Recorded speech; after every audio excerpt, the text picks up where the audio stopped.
नमस्कार.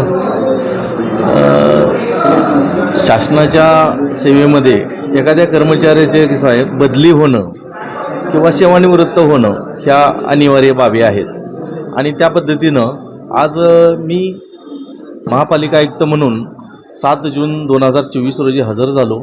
आज मला इथं 2 वर्ष 5 महिनं एवढा कालावधी झाला आणि मी या कालावधीमध्ये जळगाव शहरामध्ये विकासात्मक कामं मला प्रचंड प्रमाणात करता आली.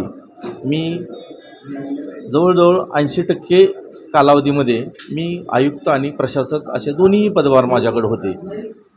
हे काम करत असताना मला या जिल्ह्याचे पालकमंत्री माननीय गुलाबराव पाटील साहेब, आपले मंत्री महोदय गिरीश भाऊ महाजन साहेब, त्याचबरोबर आपले जे आमदार सुरेश मामा भोळे साहेब आणि खासदार स्मिताताई वाघ मॅडम, रक्षाताई खडसे मॅडम, संजय सावकरे साहेब या वरिष्ठांचं मला प्रचंड मार्गदर्शन लाभलं आणि त्यांच्या मार्गदर्शनाखाली मला इथं चांगल्या पद्धतीने विकासात्मक कामं करता आली आणि ही कामं करत असताना मला शहरवासियांचं प्रचंड सहकार्य मिळालं.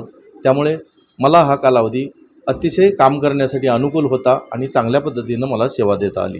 कुठेतरी आज भाऊक झाल्याचं आपण दिसत आहात. निश्चितच आपण कुठेही एखाद्या ठिकाणी राहतो, आपण कार्य करतो, जास्त कालावधीत नागरिकांकडून आपल्याला सगळ्या शहरवासियांचं आपल्याला प्रेम मिळत असतं आणि असं हे आपल्याला सोडून जाताना आपल्याला त्यांच्याबद्दल भावनिकता निर्माण होते. सर्वप्रथम सर्व जळगावकरांना माझा नमस्कार. आज मी इथे जळगाव शहर महानगरपालिकेचा आयुक्त म्हणून रुजू झालो आहे आणि प्रथमदर्शनीय या शहराला एक चांगला इतिहास आहे, या महानगरपालिकेचा एक चांगला इतिहास आहे.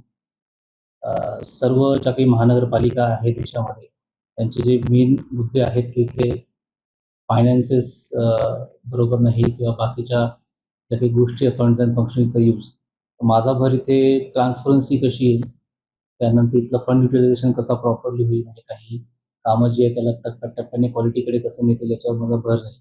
आणि जे राष्ट्रीय धोरण आहे स्वच्छ भारत मिशनचं, त्या अंतर्गत या शहराला स्वच्छ आणि सुंदर करण्यावर माझा पूर्णपणे भर राहील.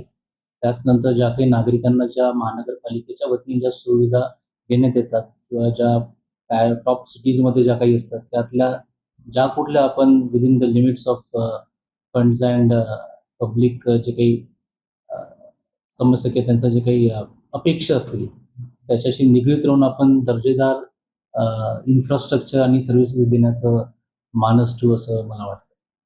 छत्रपती संभाजी नगरामध्ये आपण विविध उपक्रम या ठिकाणी राबवले होते, तसाच मानस जळगाव शहरात देखील राहणार आहे. नक्कीच, म्हणजे इथे मनुष्यबळाचा पण एक मोठा प्रश्न आहे आणि ही एक यंग ऑफिसर म्हणून माझा नेहमी राहील की मी टेक्नॉलॉजी ओरिएंटेशन कसं आणणार, लोकांना त्वरित आणि ई पब्लिक सर्व्हिस डिलिव्हरी कसं होईल याच्यावर माझा भर राहील. तसंच जे माझे स्टाफ असणार आहे, नगरपालिकेचं जे बेस आहे माझा स्टाफ, त्यांना मोटिवेट करून त्यांची कार्यक्षमता वाढवून त्यांच्याकडून चांगले दर्जेदार कामं कशी होतील याच्यावर मी पूर्णपणे भर देईल. तसंच आता बॉडीसुद्धा आहे, तर बॉडींचा समन्वय साधून चांगल्यात चांगल्या दिशेने या शहराला घेऊन जाण्याचं मी आज इथे मानस घेऊन आलेलो आहे.